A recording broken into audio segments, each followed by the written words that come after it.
But just let me say this, historically,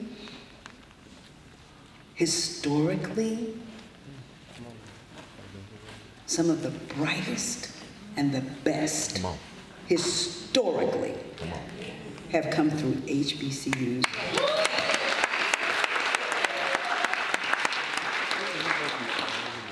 I'm going to speak to one field of endeavor only, and that is dentistry, because my father was a dentist. African American students were being trained at Harvard. But they wouldn't hire them. But child, when they decided to expand, what did they do? They came and snatched the dean from the College of Dentistry at Howard University, Dr. Henry. Yes, they did. And he was qualified for years. I'm saying this to say to you, this school is more than brick and mortar. There is living legacy here, and the power of intention that every student should receive the best. Now, I know sometimes you don't like the food in the cafeteria. Except on Wednesdays. I know.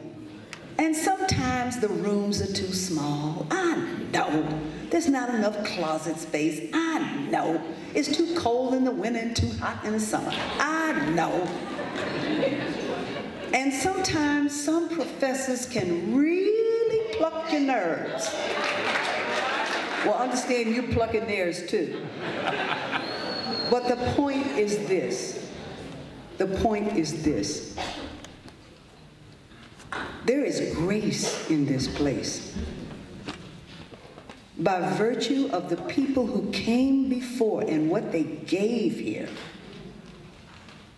it permeates this place.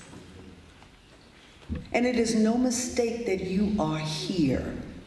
However you have come, whatever you think that is, I'm telling you, there is no mistake that you are here. And you can choose to open yourself to all of it, to receive all of it. Or you can just float through, but you'll miss it if you do. HBCUs are very important, and I encourage you upon graduation to look back and give back. Don't let this be lost. Good evening. My name is Angelique. I'm the class of 1997 from the illustrious NCCU. We just celebrated our 20-year homecoming. But thank you so much for being here tonight. And I just wanted to come up and say thank you to you. I'm from the generation that on Thursday nights at 8 o'clock, you were in our living rooms. And so I want to thank you so much for being Claire Huxtable, for being that mother, for being that wife and career woman, to show us the positivity of being a Black woman. And I remember, I have a daughter that's a freshman in college, and I remember the first time I really, really yelled at her. I thought back to when you yelled at Vanessa about the wretched. You will to see the wretched. And I thought, it made me feel better that Claire was fussing at someone. But I would like to say, I would like to ask that if you would speak to the young ladies in the room about the positive imagery that they need to have for themselves because of what's not being shown today on TV. If you could speak to that for them, because you were that for us. My best girlfriend who I met here at NCCU, we're here tonight, and we were just talking about how much it's still good TV and it's still very relevant, the Cosby Show, because we watch it with our kids. So if you could speak to that for them, I would appreciate it. Thank you. Ladies, remember this. This is a quote from Bhagavad Gita, which is an ancient scripture from the East. the Lord is speaking to his disciple, and he is telling him how to live a good life.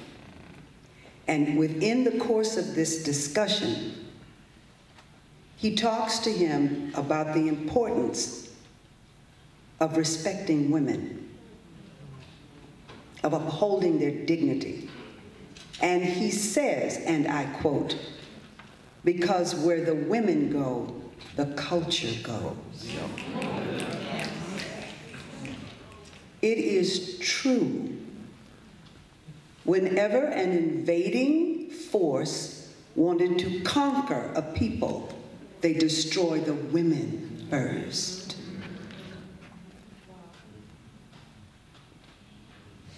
And this is not to set aside the importance and the power of your male counterparts, but it's up to you to see that the women are respected, and it's up to you to respect yourselves. What is something that you learned throughout your career that you would like to pass on to others? You all ask these great philosophical questions.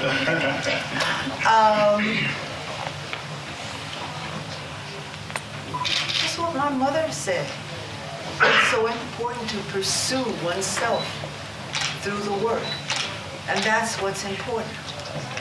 The pursuit of one's own self through your work, whatever the work is. Thank you. Who are you gonna ask this? So you've been a part of many Broadway theater performances. What character did you really relate to that you acted out, and why? In the Broadway spectrum of things, it was Aunt Esther in August Wilson's Gem of the Ocean. Aunt Esther informed Lena Younger, who would come after her. Aunt Esther was so connected to life and the source of life. And I related to that because